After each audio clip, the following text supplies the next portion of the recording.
Hey guys, in this lesson I want to explain for directive. This is one of the sensible and important directives of Alpine JS. As it seems, it can be used to create for loop. Assume that we have some names and we want to show them in a list. Before starting our project, here I create a variable called names. And also we have an array and put the names inside of each array. And the names are James, Sarah, and Mary.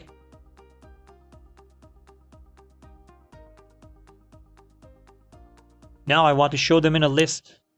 I want to put the names here and see them in the list.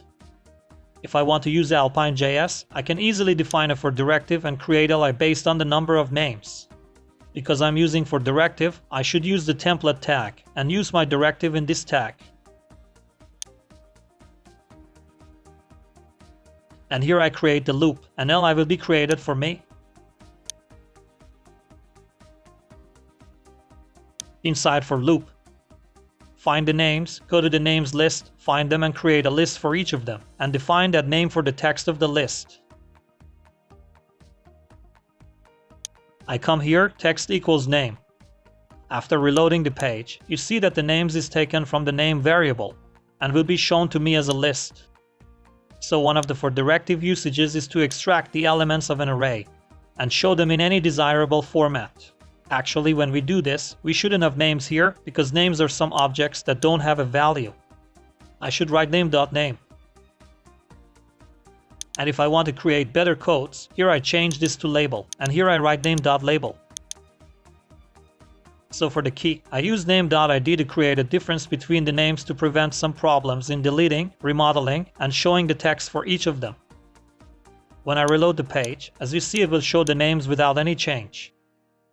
Sometimes we need to show the names based on an index. In this case, I will have name, index, and I come here to change it to a simple array. Now here, Sarah, James, and Laura. This is a simple array, and in any array, indexes will start from 0 and are continuous, except you define them using an ID that I explained in the previous example. If you have an array like this, you can use index for a key, and we won't have problems with keys because the keys are different. So I can put the name and index in parentheses to detect them from the array, or I can show the index here. If I reload the page, you see that it shows me the numbers as an index, and I can access all of them and so on. Sometimes we don't have any array and just want to create a simple for loop to define a counter, as we had it on JavaScript, PHP, and other platforms. For example, in JavaScript, we have for and I from 0 to a specific number. And here we want to do that with Alpine JS. So easily I in 10, and this is for counting. And also delete this part, and I put the text equal to I. As I refresh the page, it will show me the numbers. It creates a simple for loop.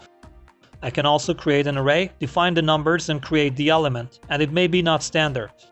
I almost explained for loop completely. There is no special point about this directive. To describe its usage, for example, when I was working on a project, I used Alpine JS and for loop to create some fields based on the numbers. I hope you enjoyed this lesson.